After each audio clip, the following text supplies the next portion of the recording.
नमस्कार दोस्तों, एक बार फिर से आपका हार्दिक स्वागत है हमारे YouTube channel flight for government job में। तो हमने पिछली 2 वीडियोस में भी पढ़ा होगा, भारत की नदियों के बारे में पढ़ा था, गंगा नदी के बारे में पढ़ा था, ब्रह्मपुत्र नदी के बारे में और सिंधु नदी के बारे में आज हमने डिस्कस करेंगे। ये जो तीनों नदियाँ ये हमारी हिमालय की नदियाँ हैं। तो आज हम थर्ड नदी की बात करते हैं, सिंधु नदी। सिंधु नदी का जो उद्गम स्थल है वो तिब्बत के मानसरोवर झील से पश्चिम की ओर बहती हुई यह लेह से भारत में प्रवेश करती है। ठीक है, और तिब्बत हमारा कहाँ है, यानी कि चीन से ये निकलती है और मानसरोवर झील से पश्चिम डायरेक्शन की ओर बहती है, हमारे लेह से भारत में प्रवेश करती है। उसके बाद में हमारा केंद्र शासित प्रदेश है, यानी यूनियन टेरिटोरी है एक लद्दाख। वहाँ जाके इसकी एक सहायक नदी है जास्कर, ये वहाँ जाके सिंधु नदी है वहाँ मिलती है। ठीक है, उसके बाद में इसकी सहायक नदियों की बात करते हैं हम।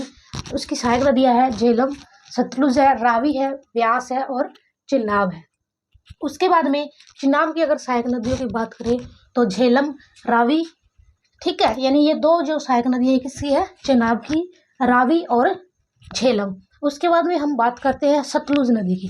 सतलुज नदी की जो सहायक नदी है वो हमारी व्यास नदी है। उसके बाद में हम बात करते हैं दक्षिण भारत की नदियों के बारे में। किसकी बात करते हैं, दक्षिण भारत की नदी। तो सबसे पहले हमारी आती है गोदावरी। गोदावरी का जो उद्गम स्थल वो है हमारा महाराष्ट्र, नासिक के अंदर त्र्यंबकेश्वर, यानी उसके बाद में महाराष्ट्र से तेलंगाना जाती है। उसके बाद में हमारी ये अरुणाचल प्रदेश में आती है और उसके बाद में ये छत्तीसगढ़ में बहती है। ठीक है, उसके बाद हम गोदावरी की बात करते हैं तो इसकी लंबाई हमारी होती है 1465 किलोमीटर। ठीक है, और ये भारत की दूसरी सबसे लंबी नदी है। पहली कौन सी है, हमारी गंगा नदी है, जिसकी लंबाई कितनी है, 2500 किलोमीटर, याद रखना भारत में। और कुल लंबाई की बात करें तो उसकी है 2525 किलोमीटर। ठीक है, अब ये हमारी कौन सी नदी है, दूसरी सबसे लंबी नदी है, कौन है, गोदावरी। ठीक है, उसके बाद में गोदावरी नदी को दक्षिण की गंगा भी कहा जाता है।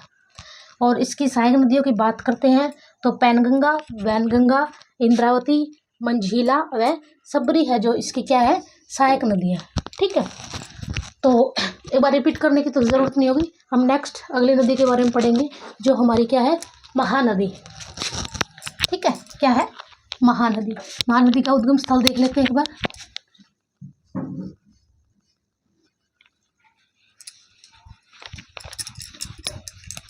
इसको रफ कर लेते हैं एक बार। ठीक है, यानी सिंधु नदी का उद्गम स्थल क्या था, तिब्बत के मानसरोवर झील थी। उसके बाद में हमारी लेह में जाती है, लेह के बाद केंद्र शासित प्रदेश है लद्दाख। लद्दाख से ये कहाँ जाती है, झेलम नदी के जास्कर नदी में जाके मिलती है। और जास्कर क्या है, सिंधु की एक सहायक नदी। ठीक है, उसके बाद में हम बात करते हैं महानदी। किसकी बात करते हैं, महानदी।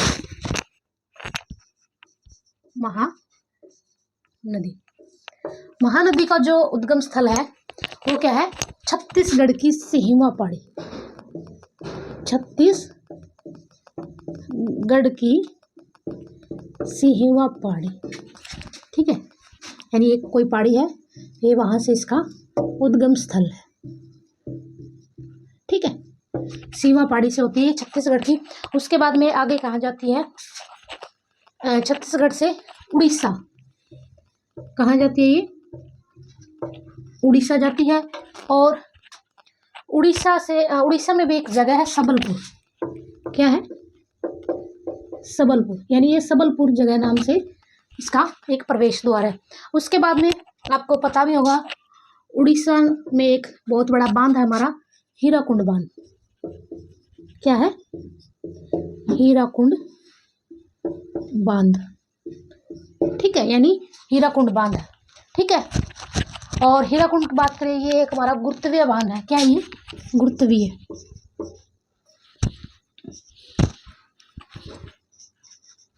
ये हमारा एक गुरुत्वीय बांध भी है और इसकी लंबाई कितनी है, लंबाई की बात करें तो इसकी 26 किलोमीटर, यानी हीराकुंड बांध की लंबाई कितनी हमारी 26 किलोमीटर है। और उसके बाद में जो महानदी है ये आगे जाके उड़ीसा के कटक में अपना एक मुहाना बनाती है। कहाँ, उड़ीसा के कटक में। उड़ीसा के कटक में अपना मुहाना बनाती है। मुहाना बनाती है, ठीक है। कौन? महानदी, ठीक है। और जो महानदी है, एक बात और याद रखना, महानदी की घाटी में कोयला पाया जाता है। घाटी में कोयला पाया जाता है,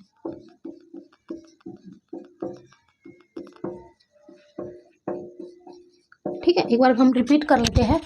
क्या है? महानदी छत्तीसगढ़ की सीमा पहाड़ी से, उसके बाद में ये उड़ीसा में जाती है। कहाँ? सबलपुर।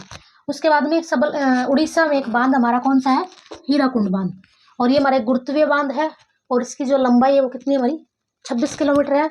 उसके बाद में आगे ये महानदी कहाँ जाती है? उड़ीसा के कटक में जाती है, और महानदी की घाटी है, उसमें एक हमारे पास कोयला पाया जाता है। अब महानदी की लंबाई की बात करें, महानदी की लंबाई 858 किलोमीटर। कितनी? 858 किलोमीटर, ठीक है। और इसकी सहायक नदी की बात करें, किसकी? महानदी की सहायक नदी है हमारी सोहनाथ। क्या है? सोहनाथ।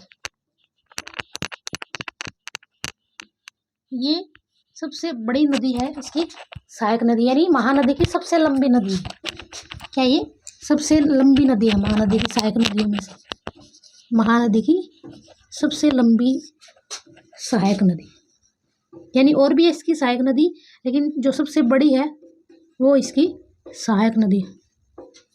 सबसे लंबी सहायक नदी,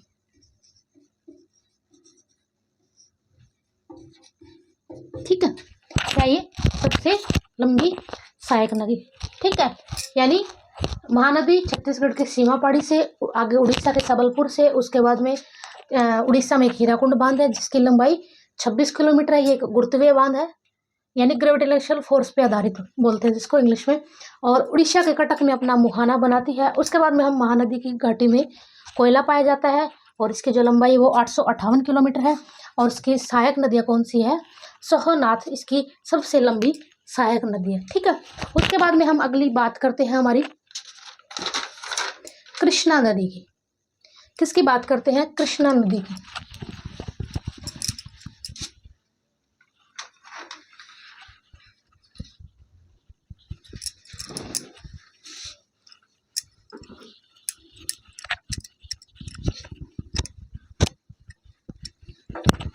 ठीक है, यानी महानदी का उद्गम स्थल क्या था हमारे पास? छत्तीसगढ़ के सीमा पहाड़ी से, उसके बाद में उड़ीसा के सबलपुर से, और उड़ीसा में एक बांध है हीराकुंड बांध, उसकी लंबाई कितनी है? 26 किलोमीटर है। महानदी की लंबाई 858 किलोमीटर है। और उसके बाद में क्या था? सहायक नदी क्या थी महानदी की? सोहनाथ इसकी सहायक नदी थी। उसके बाद में हम बात करते हैं भारत की सबसे लंबी तीसरी नदी, कृष्णा नदी। कृष्णा नदी भारत की तीसरी लंबी नदी। पहली कौन सी? गंगा, दूसरी गोदावरी, तीसरी कृष्णा, सबसे लंबी नदी, ठीक है। यानी भारत की सबसे लंबी नदी। और इसका उद्गम स्थल की बात करें तो महाराष्ट्र के महाबलेश्वर से, महाराष्ट्र के महाबलेश्वर,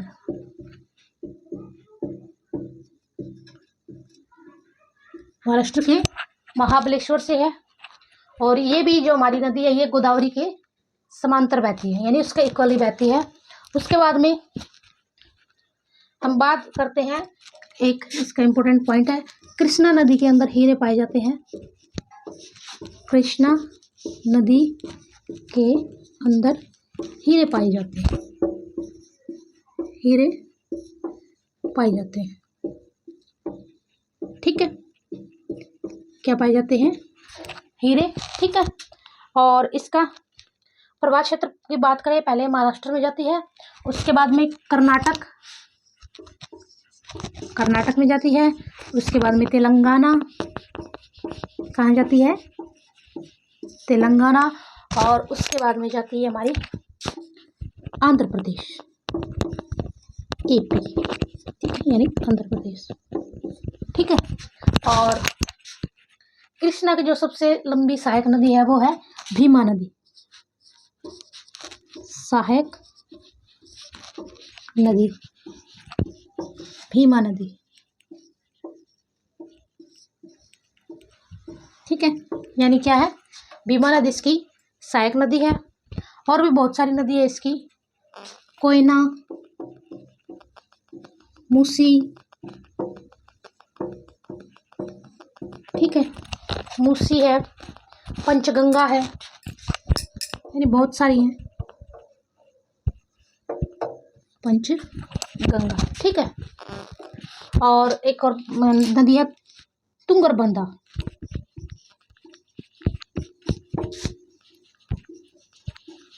इसकी अगर सहायक नदी की बात करें तो इसकी है हगरी, हंगरी नहीं हगरी। ठीक है। तो कृष्णा नदी की भारत की सबसे लंबी नदी है कौन सी? तीसरी लंबी नदी, तीसरी लंबी नदी है। उद्गम महाराष्ट्र के महाबलेश्वर से, उसके बाद में कर्नाटक, फिर तेलंगाना, आंध्र प्रदेश, उसके बाद में इसके अंदर हीरे पाए जाते हैं कृष्णा नदी के अंदर। उसके बाद में सहायक नदियाँ कौन सी है? भीमा, कोयना, मूसी, पंचगंगा, और एक है तुंगरबंधा नदी, उसकी जो सहायक नदी वो है हगरी। ठीक है। उसके बाद में नेक्स्ट नदी आती है हमारी कावेरी नदी।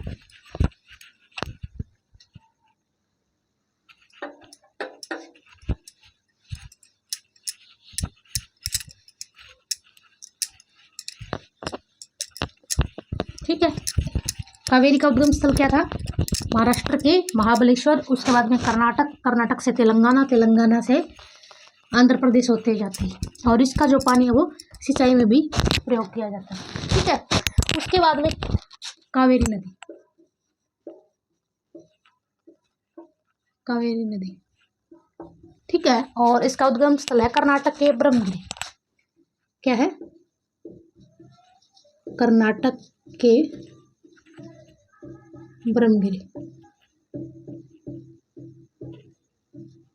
कर्नाटक के ब्रह्मगिरी से निकलती है, यानी कि पश्चिमी घाट हमारा, जिसको वेस्टर्न घाट बोलते हैं, वेस्टर्न घाट से।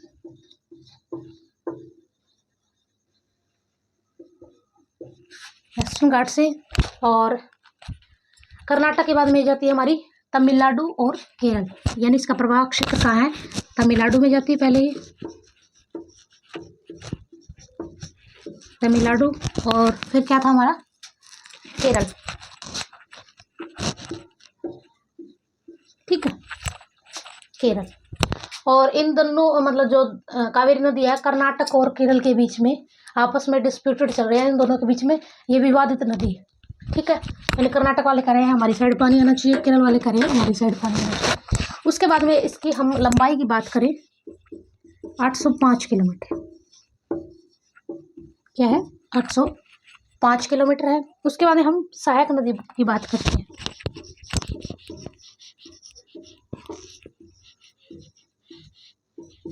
सहायक नदियाँ कौन कौन सी है इसकी? अमरावती,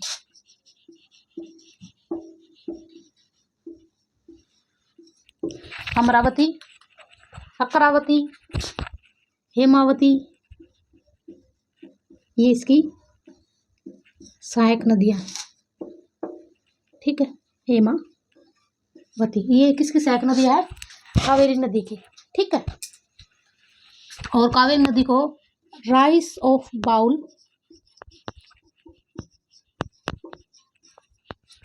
ऑफ साउथ इंडियन भी कहा जाता है, यानी वहाँ पे चावल की अधिकता पाई जाती है, इंडियन भी कहा जाता है।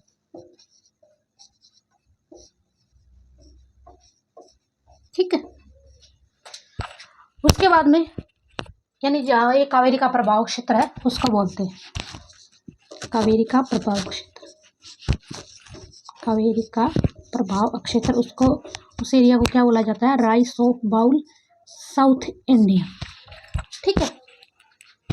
और जो कावेरी नदी है ये एक जलप्रपात का भी निर्माण करती है, उस जलप्रपात का नाम है, जलप्रपात है हमारा एक शिव समुद्रम, यानी हम जब जलप्रपात के बारे में पढ़ेंगे तब इसके बारे में डिस्कस करेंगे। शिव समुद्रम जलप्रपात का निर्माण करती है कौन सी नदी? कावेरी नदी। ठीक है, उसके बाद में हम बात करते हैं हमारी नर्मदा नदी के बारे में। ठीक है, इसके बारे में, नर्मदा नदी के बारे में। ठीक है, पिछली कौन सी थी? कावेरी थी, जिसका उद्गम स्थल क्या था?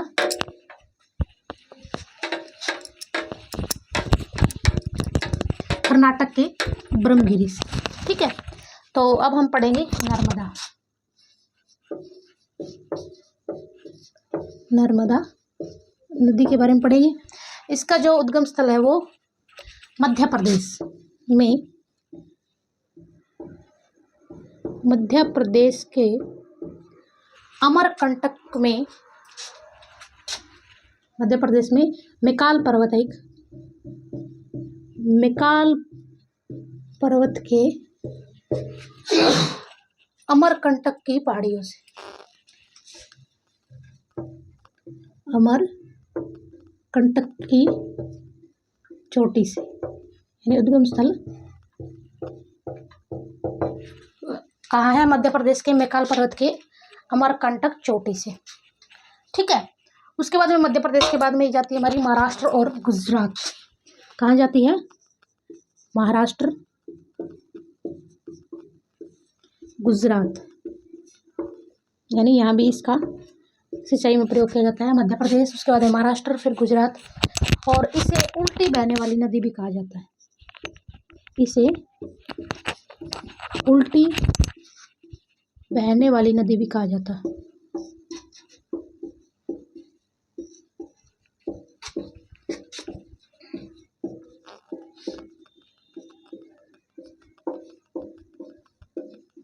ठीक है, उल्टी बहने वाली नदी भी कहा जाता है।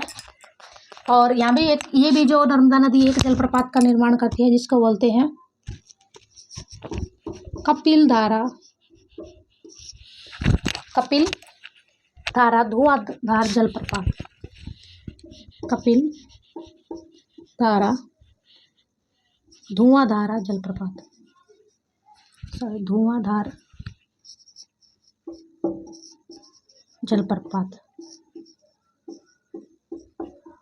ठीक है, यानी ये कपिल धारा धुआं जलप्रपात का भी निर्माण करती है। और इसकी इसी नदी पर एक हमारी इंपॉर्टेंट पॉइंट है, इस पर सरदार सरोवर बांध भी हमारा, जैसे हमारा महानदी पर था, क्या लिख दिया? सरदार। महानदी पर कौन सा बांध था? हीराकुंड बांध था, जिसकी लंबाई हमारी 26 किलोमीटर थी। सरदार सरोवर बांध भी है यहाँ पे, किस नदी पर? नर्मदा नदी पर। ठीक है, और इस नदी पर क्या है, एक नर्मदा नदी बचाओ आंदोलन शुरू किया गया था 1965 के अंदर। क्या था? नर्मदा नदी बचाओ आंदोलन, बचाओ आंदोलन कब शुरू हुआ था? 1965 के अंदर। और इसकी जो सबसे ज़्यादा इसमें जिस लेडीज़ ने योगदान दिया था उसका नाम था मेधा पाटकर। मेधा पाटकर नाम की एक लेडीज से, उसने सबसे ज़्यादा बलिदान दिया। ठीक है, और ये हमारी शुद्ध नदी भी कहलाती है। ठीक है, उसके बाद में इसका उद्गम स्थल एक बार रिपीट कर लेते हैं। मध्य प्रदेश के मैकाल पर्वत की अमरकंटक की चोटी से महाराष्ट्र गुजरात में जाती है। उसके बाद में इसे उल्टी बहने वाली नदी भी कहा जाता है। ये कपिल धारा धुआं जलप्रपात का निर्माण करती है। सरदार सरोवर बांध इस नदी पर, और इस नदी को बचाने के लिए एक आंदोलन चलाया गया था 1965 में। और उस आंदोलन की मेन जो थी वो क्या थी? मेधा पाटकर नाम की एक महिला थी। ठीक है, उसके बाद में हम बात करते हैं ताप्ती नदी की।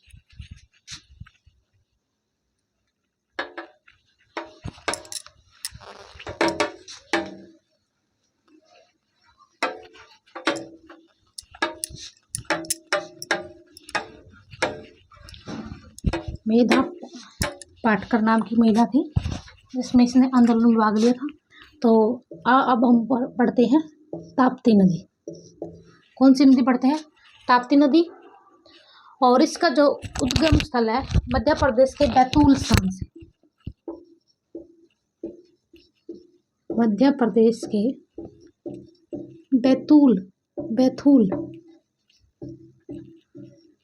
स्थान से, ठीक है, बैतूल स्थान से। उसके बाद में इसके अगर हम लंबाई की बात करें 724 किलोमीटर, 724 किलोमीटर है। और ये भी जो नदी है ये मध्य प्रदेश से उसके बाद में जाती है महाराष्ट्र, और उसके बाद में जाती है गुजरात, यानी महाराष्ट्र फिर गुजरात जाती है। और उसके बाद में यह जो नदी है ये भी नर्मदा नदी के समांतर बहती है, नर्मदा नदी के समांतर बहती है।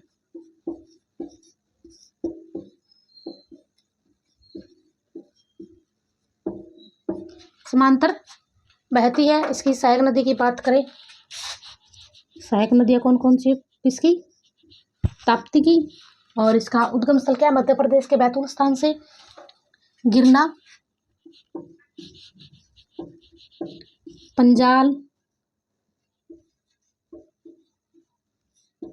पंजाल, और एक नदी है अनीर नदी।